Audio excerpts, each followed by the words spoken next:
Assalamualaikum warahmatullahi wabarakatuh. Nama saya Sarah Aisyah Salsabila.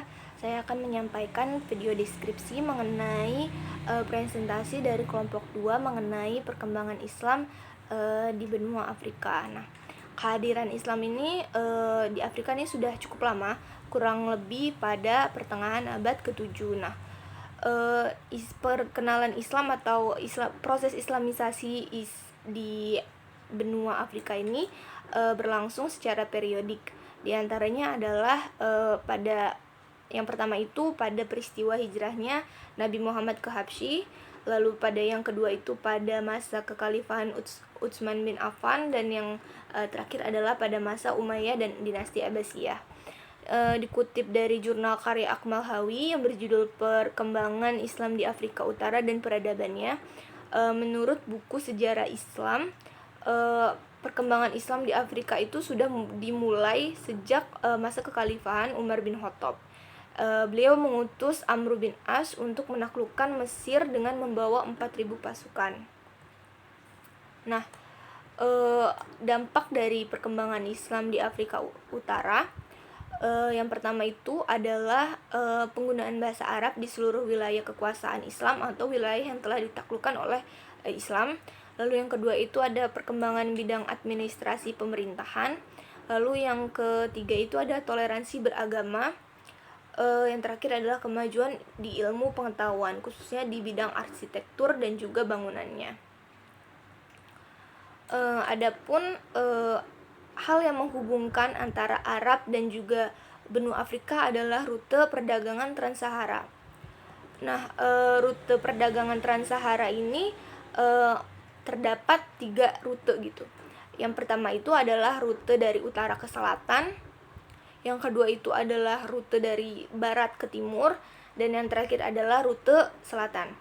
Nah, komoditas-komoditas yang diperjualbelikan di perdagangan Trans-Sahara ini ada beberapa jenis. Yang pertama itu adalah karavan, yang kedua itu adalah emas, yang ketiga itu adalah garam, yang terakhir adalah budak. Nah, karavan ini merupakan sekelompok pedagang di Gurun Sahara yang membawa barang dagangan secara bersamaan dalam jarak yang jauh. Nah, tujuannya adalah menghindari upaya perampokan. Lalu untuk komoditi emas itu seperti yang kita ketahui sangat terkenal gitu, sangat merupakan puncak dari perdagangan di Afrika sendiri.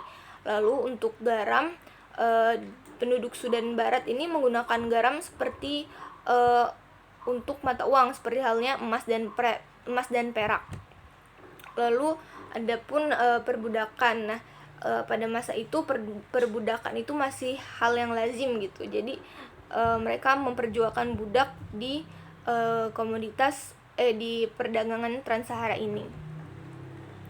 Lalu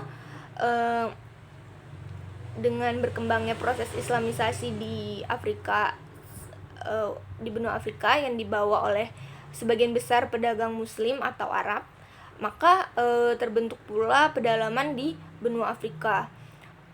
Penyebaran Islam di Afrika ini secara umum sebenarnya terdiri dari 4 corak, yaitu melalui ekspansi, penahanan, akulturasi, dan juga reformasi. Nah, adapun peran dari pedagang-pedagang Muslim atau Arab ini yang telah menyebarkan Islam atau membantu proses Islamisasi di benua Afrika terhadap terbentuknya pedalaman di benua Afrika.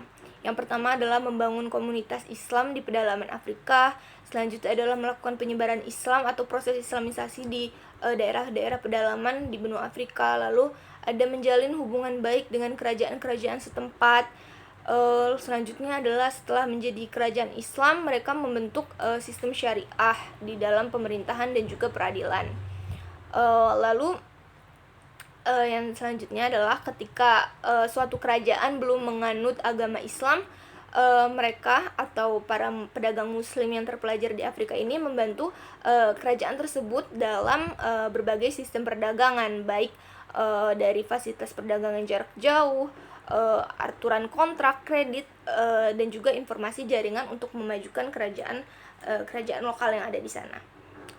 Demikian merupakan video deskripsi dari presentasi kelompok 2 mengenai